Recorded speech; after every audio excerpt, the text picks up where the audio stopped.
ভগবান বিষ্ণু ও সংহারকর্তা দেবাদেবী মহাদেব, সঙ্গে মাতা সরস্বতী বা অন্নপূর্ণা লক্ষ্মী ও বা আদি শক্তি পার্বতী, তারা সকলেই এই ব্রহ্মলোকের দিকে আগমন করতে চলেছে।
সঙ্গে মাতা সরস্বতী লক্ষ্মী পার্বতী, তারা সকলেই এই ব্রহ্মলোকের দিকে আগমন করছে।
মাতা সরস্বতী লক্ষ্মী পার্বতী এই ব্রহ্মলোকে নিজ নিজ আসন গ্রহণ করলেন। আর ওদিকে মহাতপস্বী দুর্বাসা বেদ জ্ঞান লাভ করার জন্য এই ব্রহ্মলোকের দিকে আগমন করছে।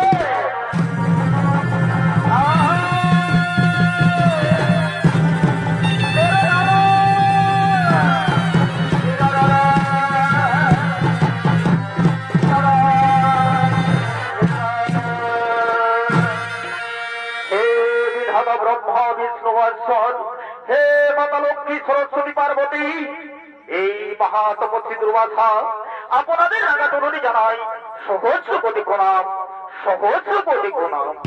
কল্যাণ কল্যাণ বড় বড় বৎস কিবা হেতে ব্রহ্ম জাগরণ আজ সকলে বড় ধর্ম বনবাসনা করিব পূরণ। হে পিতামহ, হে পিতামহ, আপনার পারস পুত্র অনুসর পুত্র দুর্বাসা বেদ জ্ঞান লাভ করার জন্য আপনার এই ব্রহ্মলোকে আগমন। তাই হে বিধাতা এই বাসনা মম করহ পূরণ। ওরে ওরে বৎস দুর্বাসা, তুমি আমার মানুষ পুত্র বৎস, তাই এসো বৎস আসন গ্রহণ করো।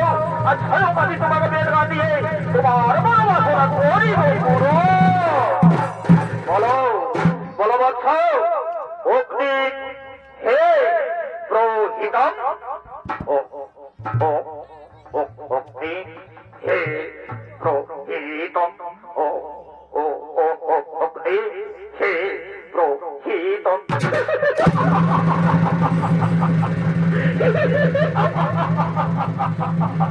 হে দেবী সরস্বতী, বলো বলো মাতায় কারণে আগ্রহ করে হাত লেগে নাও। তুমি কি আমার এই বেদ পাঠা সত্য? হে বিধাতা, হে বিধাতা, আমি আপনাকে জিজ্ঞাসা করছি, বলুন বলুন বিধাতা, আমার কি এই বেদ পাঠা সত্য? সারা বছর তোমার বেদ পাঠা সত্য নয়, তবে তবে কি আমার উচ্চারণ সত্য দেবী সরস্বতী? তোমার উচ্চারণ সত্য নয়, কিন্তু বেদ জ্ঞানের কণ্ঠস্বর এই মতো হয় না বলছ।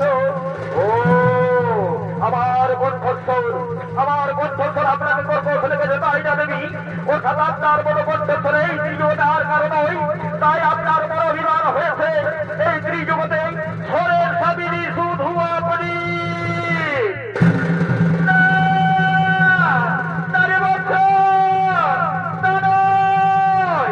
আপনি আমাকে বন্ধ বলবেন না দেবী সরস্বতী, আপনি আমাকে অপমান করেছেন, এই তো মূর্তি দুর্বাসার অপমান। তাই আমি আজ আপনাকে অভিশাপ দিচ্ছি দেবী, যার অভিমানে এই ব্রহ্মলোকে দীর্ঘদিন ধরে করে বসবাস, সেই অঙ্কার আপনার ভেঙে অতি শীঘ্র এই ব্রহ্মলোক থেকে ওই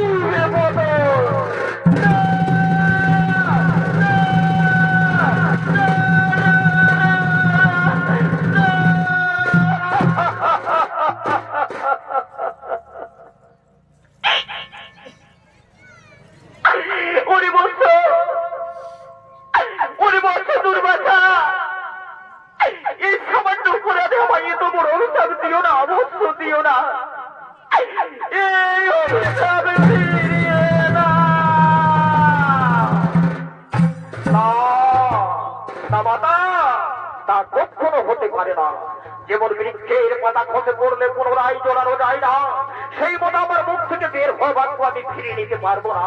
ও গো মাতা, আপনাকে এই অভিশাপ ভোগ করতেই হবে, ভোগ করতেই হবে, ভোগ করতেই হবে। তুমি কি সর্বনাশ ঘটালে দুর্বাসা? তুমি জানো না দুর্বাসা, এই ব্রহ্মলোকে যদি দেবী সরস্বতী না থাকেন তাহলে এই ব্রহ্মলোকে বেদ জ্ঞান প্রয়োগ কে করবে, ঘরের জ্ঞান কে দেবে? সরস্বতী বিনা জ্ঞান বৃদ্ধি কি করে হবে? হে পিতামহ, হে পিতামহ, আজ থেকে দেবী সরস্বতীর জ্ঞান বৃদ্ধির বিকাশ হবে ওই গন্ধর্বলোকে, এবং সেই গন্ধর্বলোকেই দেবী জন্ম নিবি। তুমি আমার সামনে আমার এই ব্রহ্মলোকে আমার দেবী সরস্বতীকে অভিশাপ দিয়ে তুমি তোমার ব্রহ্মলোকে থাকার স্থান যোগ্য বানিয়েছো। তাই আজ আমি তোমাকে এই ব্রহ্মলোক প্রস্থান করার আদেশ দিচ্ছি। অতি শীঘ্র তুমি এই ব্রহ্মলোক ছেড়ে চলে যাও। ঠিক আছে বিধাতা, আপনার আদেশ মাথা পেতে গ্রহণ করে নিলাম।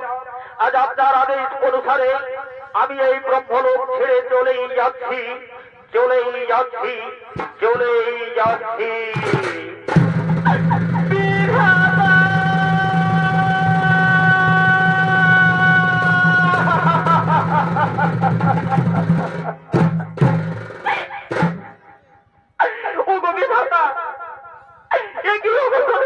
আমার কপালে ও কারণে অভিশাপ দিয়ে গেল দুর্বাসা মরে, এই ব্রহ্মলোক ছেড়ে গন্ধর্বলোকে যেতে হবে মরে।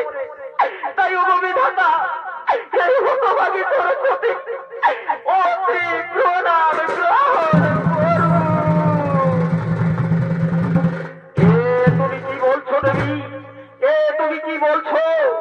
তুমি এই তো এই ব্রহ্মলোকের আত্মা, তুমি ছাড়াই ব্রহ্মলোকে কোনো সার নেই দেবী, তুমি ছাড়াই ব্রহ্মলোকে কোনো সার নেই। জানো দেবী, আজ আমার নিজেকে কত ছোট্ট মনে হচ্ছে, কত তুচ্ছ মনে হচ্ছে। আমি স্বয়ং বিধাতা হয়ে আজ নিজের জন্য কিছুই করতে পারলাম না দেবী, আজ নিজের জন্য কিছুই করতে পারলাম না। আপনি ব্যাকুল হবেন না, আপনি তো অন্তর্যামী, আপনি তো সবাই জানেন ওই দুর্বাসার অভিশাপের সময় পূর্ণ না হওয়া পর্যন্ত দেবী সরস্বতীকে আপনার এই ব্রহ্মলোক ছেড়ে চলে যেতেই হবে। তাই আপনি দেবী সরস্বতীকে ওই গন্ধর্বলোকে যাওয়ার অনুমতি দিন। আমি তাই করব। হে দেবী, আমি আমার এই দুঃখী মন থেকে বলছি, তুমি যেখানেই থাকবে, যে রূপেই থাকবে, সদা সর্বদা চির সুখী হয়ে থাকবে।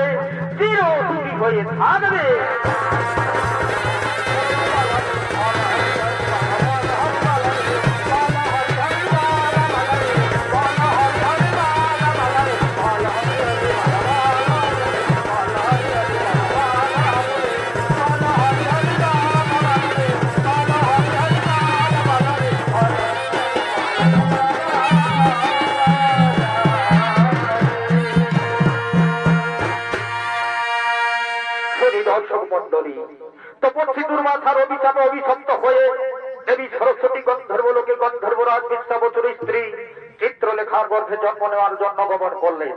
আর এদিকে গন্ধর্বরাজ বিদ্যাবসু সন্তান কামনার জন্য ভগবান দত্তাত্রেয় যজ্ঞস্থলের দিকে আগমন করছে।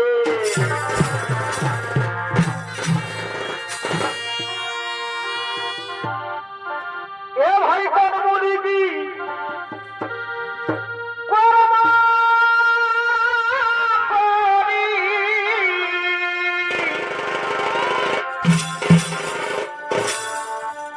আর পুরুষ হইল না ভাই রে ভাই।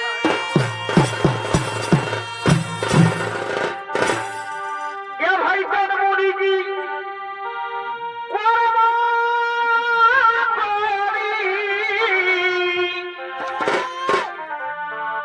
আর পুরুষ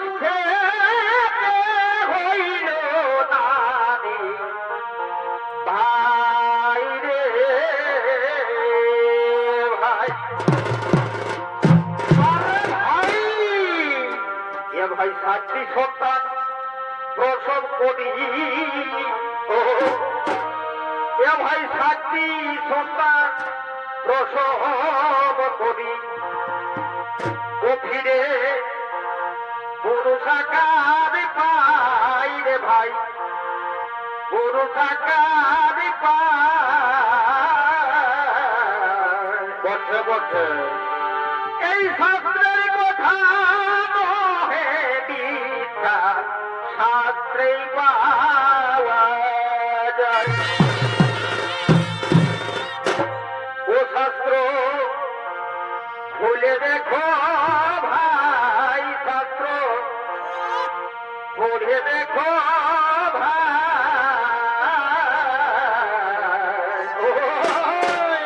এই শাস্ত্রের কথা নহে বিদ্যা, শাস্ত্রে পাওয়া যায়।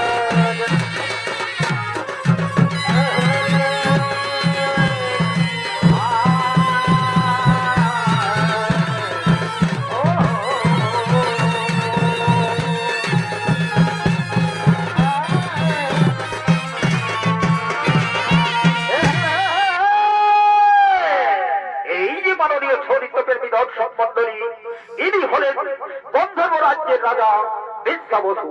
আর এই বিদ্যাবসুর ভূমিকায় যিনি নৃত্য পরিবেশন করে দেখাবেন আপনাদের মহানরঙ্গ মঞ্চে, ইনি হলেন আপনাদের সকলেরই সুপরিচিত সুনাম ধন্য জনপ্রিয় ওস্তাদ শ্রী চণ্ডীচরণ মাহাতোর ছোট ছেলে, বিদেশ ভ্রমণকারী ওস্তাদ দিলীপ কুমার মাহাতো।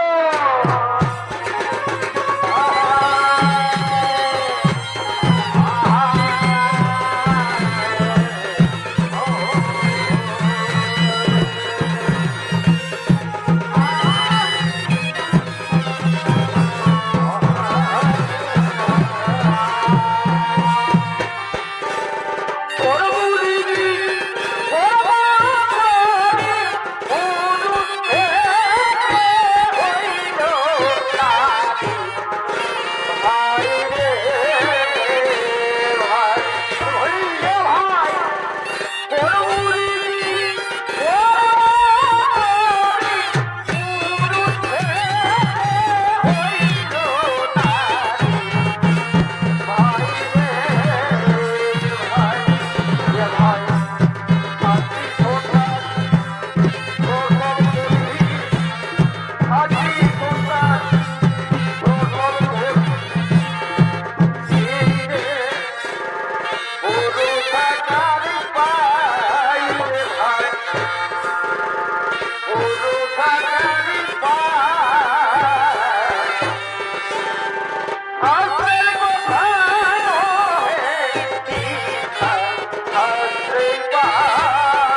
কাজলে কাজলে নয়ন লক্ষ্মী কেন মনে ভেজলে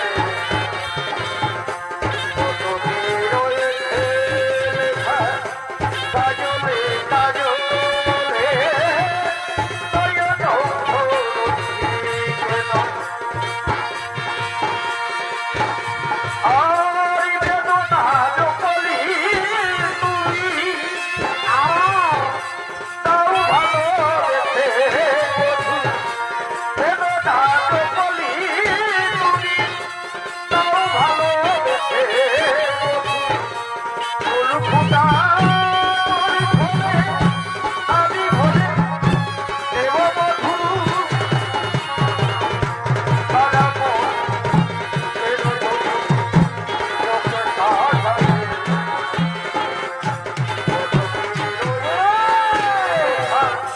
সাজাবে কাজলে কাজলে নয়ন লক্ষ্মী কেন ঘরে ভেজলে কত কি রয়েছে লেখা কাজলে কাজলে নয়ন লক্ষ্মী কেন বেদনা কলি তুমি কথা ভাই তাও ভালোবেসে বধূ বেদনা কলি তুমি তাও ভালোবেসে ফুল ফুটার ফলে আমি ভরে দেব বধূ সারা মন কেন তুমি লোকে সাজাবে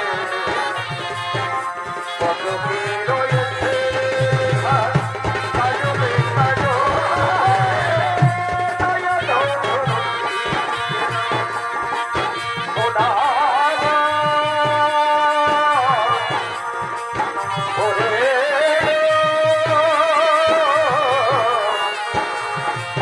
পাগল ও নম ও নম ও নম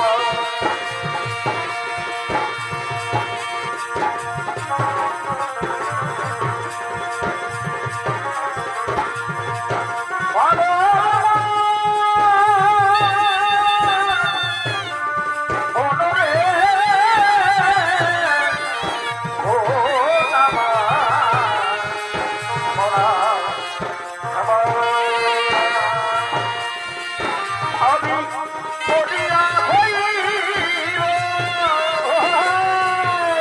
বিনম্রে করিয়া হইব ভাই সর্বদেবতায়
আমি আজ সন্তান কামনার জন্য ভগবান দত্তাত্রেয়ের যোগ সাধনা করবো বলে মনে স্থির করেছি।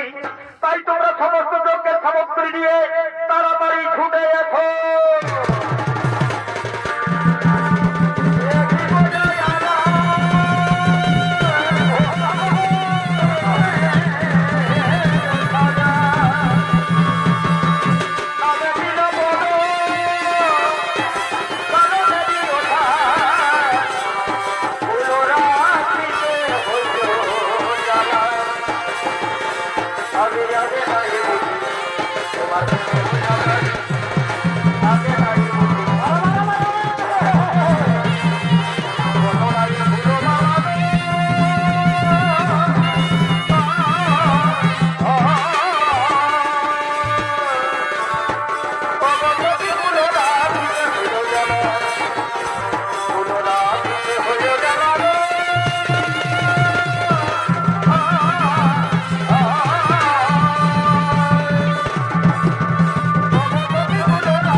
তাই তোমরা সমস্ত যজ্ঞের সামগ্রী আমাকে দাও, আমি এই মুহূর্তে যজ্ঞ আরম্ভ করতে চাই। হ্যাঁ হে মহারাজ, হ্যাঁ মহারাজ, এই নিন মহারাজ, আমরা সমস্ত যজ্ঞের সামগ্রী নিয়ে এসেছি, আপনি অতি শীঘ্র এই যজ্ঞ আরম্ভ করুন।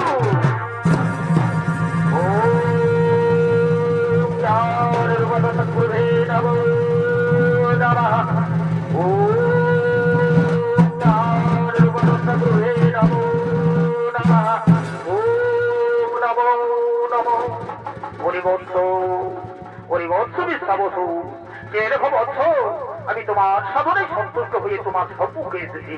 বলো বলো বৎস, কি গোর পেলে তুমি হইবে খুশি? সমস্ত সৃষ্টির স্বামী, আপনার কৃপাই সবার কৃপা দৃষ্টি হয় প্রভু, কিন্তু আমি আপনার কৃপা দৃষ্টি থেকে বঞ্চিত আছি। ওগো প্রভু, আপনি যদি আমায় খুশি দেখতে চান, তাহলে হে প্রভু আমায় সন্তান লাভ হওয়ার বরদান দিন। তথাস্তু তথাস্তু রে বৎস, তুমি নিষ্ঠা মনে যজ্ঞ করো, অবশ্যই তোমার মনোবাসনা হইবে পূর্ণ, অবশ্যই তোমার মনোবাসনা হইবে পূর্ণ। এরপর আমি আসি বন্ধু, এরপর আমি আসি।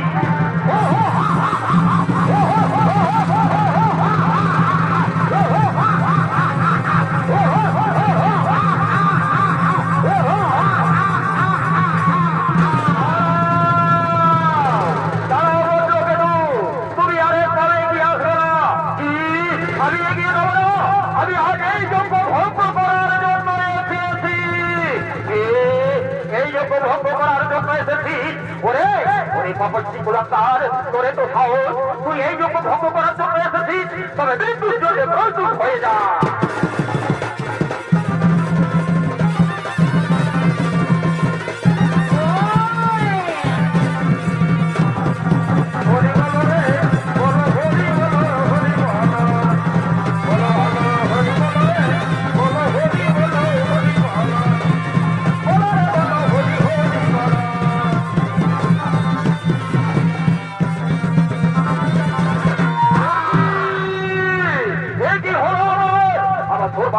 একেবারে জলে পড়ে ভস্ম হয়ে যাচ্ছে কেন? আমাকে বাঁচাও, আমাকে বাঁচাও বিদ্যাবধূ, আমাকে এবারের মতো বাঁচাও। ওরে দুঃসমতি দুরাচার, তুই বাঁচতে চাস? তোকে তোকে আজ আমি ফেলবো, আজ ফেলবো, আজ ফেলবো। শোনো শোনো ওরে বৎস বিদ্যাবধূ, আর তোমাদের কোনো ভয় নেই। আমি নিজ হস্তে, আমি নিজ হস্তে বজ্রকে তোকে অগ্নিমান করেছি ভস্ম। এরপর তুমি রাজপ্রসাদে করো গমন, অবশ্যই তোমার মনোবাঞ্ছনা হইবে পূরণ, অবশ্যই তোমার মনোবাঞ্ছনা হইবে পূরণ।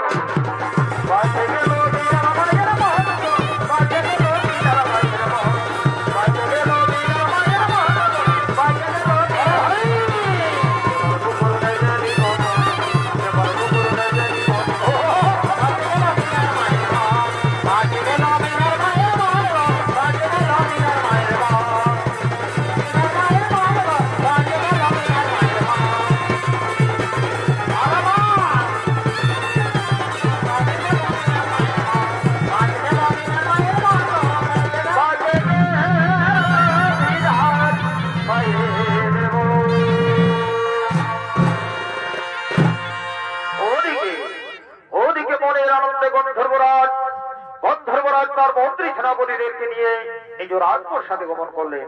আর এদিকে পাতালের রাজা বজ্রকেতুর দুই সন্তান তালকেতু ও পাতালকেতু, তারা পাতালের রাজ সিংহাসনের দিকে আগমন করছে।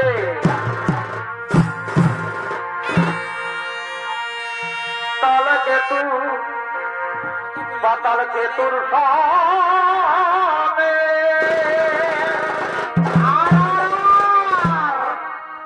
আর হয়ে আনন্দিত মনে গো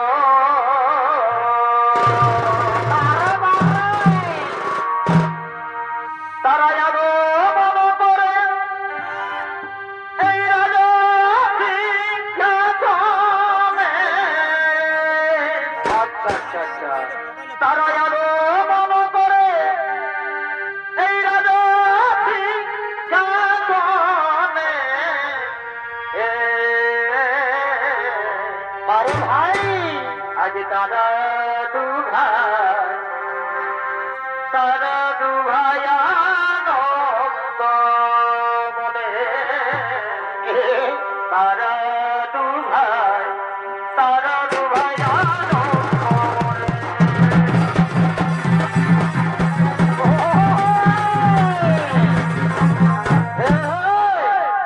এরাই হলো পাতালের রাজা বজ্রকেতুর দুই সন্তান তালকেতু ও পাতালকেতু। আর এই তালকেতু পাতালকেতুর ভূমিকায় নৃত্য অভিনয় করবে আপনাদের সকলের সুপরিচিত ওস্তাদ শ্রী চণ্ডীচরণ মাহাতোর সম্প্রদায়ের দুই বরিষ্ঠ সহশিল্পী ওস্তাদ সঞ্জয় কুমার মাঝি ও শিবানন্দ কুমার মাহাতো।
প্রতিশোধ, পিতৃ হত্যার প্রতিশোধের আগুন আমাদের বুকে দাও দাও করে জ্বলছে। ওরে কোথায় কোথায় ওরে আমার মন্ত্রী সেনাপতি সৈন্যগণ, তাড়াতাড়ি কর হো আগমন।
একমাত্র আদরের কন্যা মাদাল শাহ সে নাকি রুদ্র বলে পরিপূর্ণ।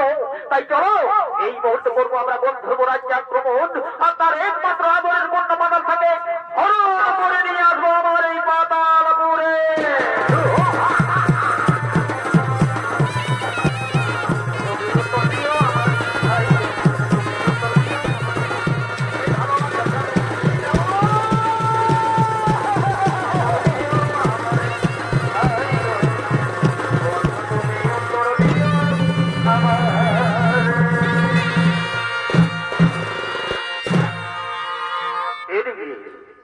এদিকে পাতালের রাজা বজ্রকেতুর সন্তান তালকেতু পাতালকেতু তার মন্ত্রী সেনাপতি সৈন্যগণকে নিয়ে গন্ধর্ব রাজ্যের রাজকন্যা মাদাল শাহকে হরণ করার জন্য গমন করলেন।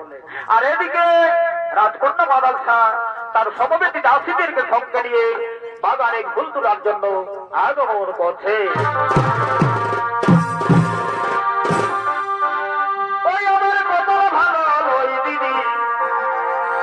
আমার গোপাল ভালো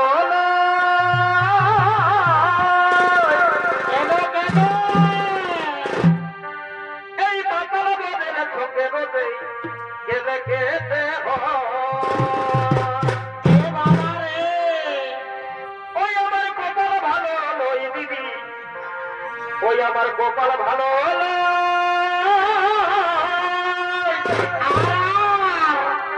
এই পাতাল বাদের সঙ্গে বসে কেঁদে কেঁদে আমার যে চিতালি আমি বাপকে আগেই বলেছি দিদি গো, আমার যে চিতালি আমি বাপকে আগেই বলেছি, মামা কাকাই বোঝাই দিল খালে ফেলে হাজি গো বাইরে যাবো দাও না বলে, হাজি গো বাইরে যাবো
কাছে উঠি গেল অনাথি না বন মাই কাছে তুই জানিত পারিল বটনি নামে সাজা দিল নাই কেড়ে কথা করিতে ওই গাছটি আসলা দিলে চেষ্টা পাতুরি